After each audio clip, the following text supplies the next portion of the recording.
Liberty Nation with Tim Donner. Now that the last best hope held out by President Trump for sustaining his presidency has been extinguished by the Supreme Court, and electors have fulfilled their appointed constitutional duty of determining the next occupant of the Oval Office, the 45th president sits on the precipice of history, relegating him to the register of one-term presidents. Well, what a ride it's been in the 5.5 years since he descended what may now be the most renowned escalator in history.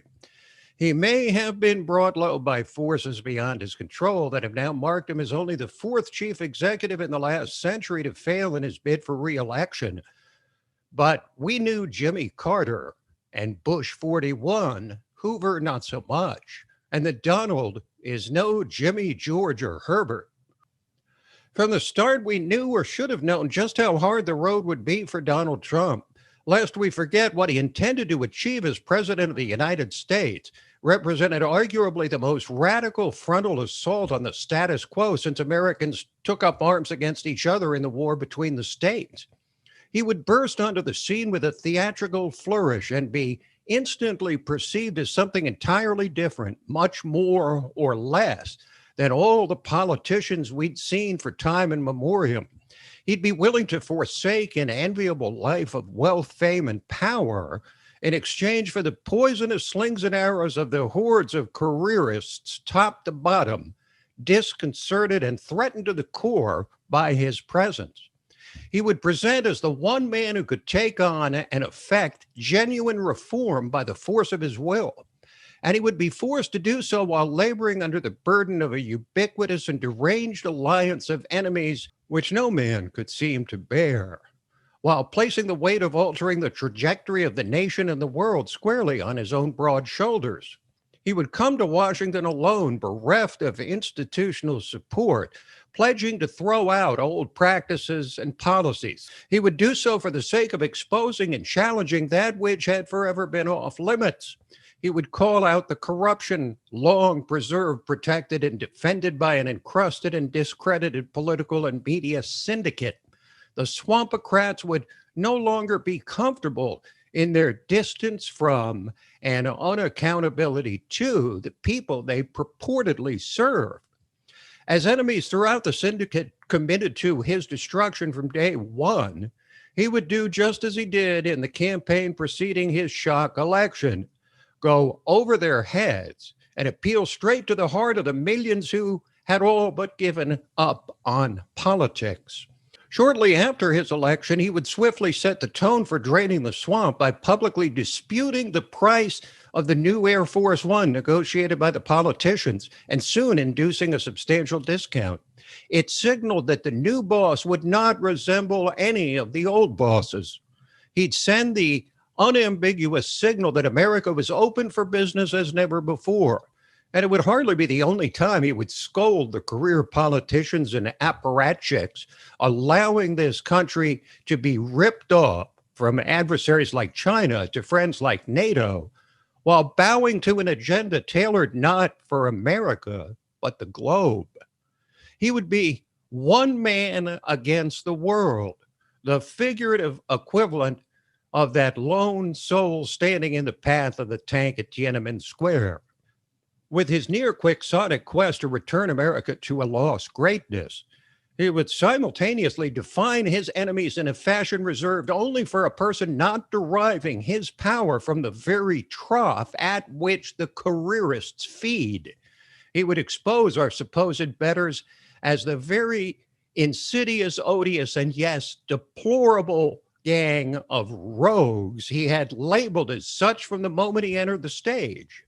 He said he would build an enviable economy.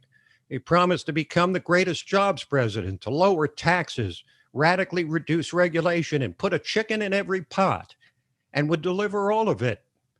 It would take the most disputed presidential election in history, surpassing even the legendary contest of 2000, to take him down.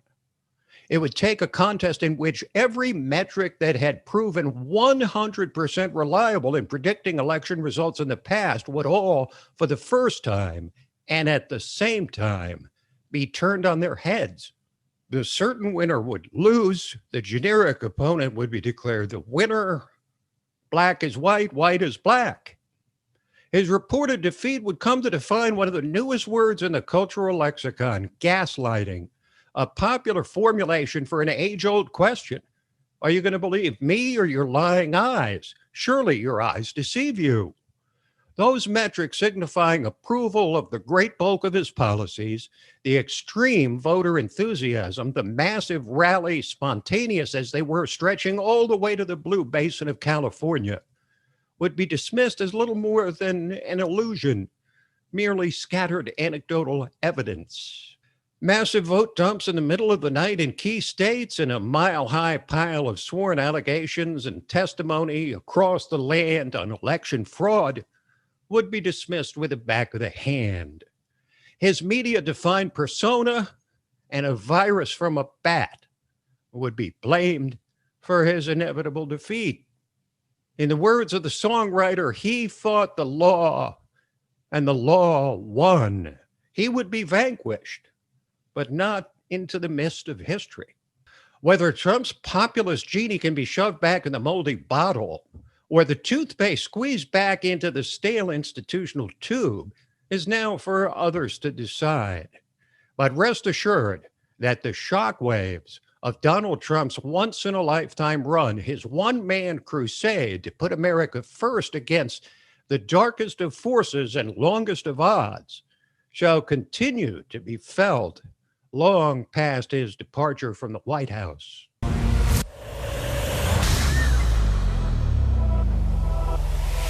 Hi, I'm Lisa K. Donner, along with Mark Angelides, Sarah Cowgill, Tim Donner, and Scott Cosenza, and this is Liberty Nation.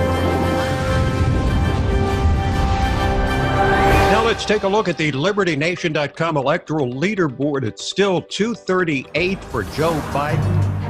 What if stories and legends can offer us the key to unraveling the hottest political issues of the day and apply their lessons to understanding the chaos of modern politics? Impeach 45!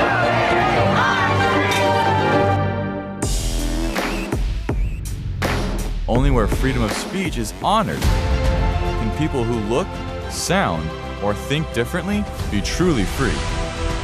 If you're discussing something that's difficult, the probability that you're not going to offend each other is zero. President-elect of the United States of America, Donald Trump.